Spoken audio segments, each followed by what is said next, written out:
ಪಾಲಿಸು, ಈ ಬಾಳನು ಬೆಳಕಾಗಿಸು ಹೇ ಶಾರದೆ.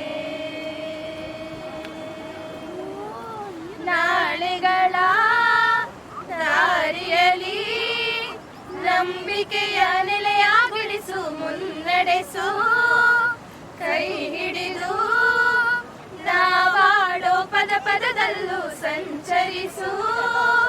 ಹೂವಲ್ಲಿ ಜೇನು ಗುಡಿ ಕಟ್ಟದೇನು, ನೀರಲ್ಲಿ ಮೀನು ಅಡಿ ಮುಟ್ಟದೇನು, ಆ ದೈವದ ನೇನೆ ಎಲ್ಲಾನು. ಹೇ ಶಾರದೆ ದಯ ಪಾಲಿಸು, ಈ ಬಾಳನು ಬೆಳಕಾಗಿಸು ಹೇ ಶಾರದೆ.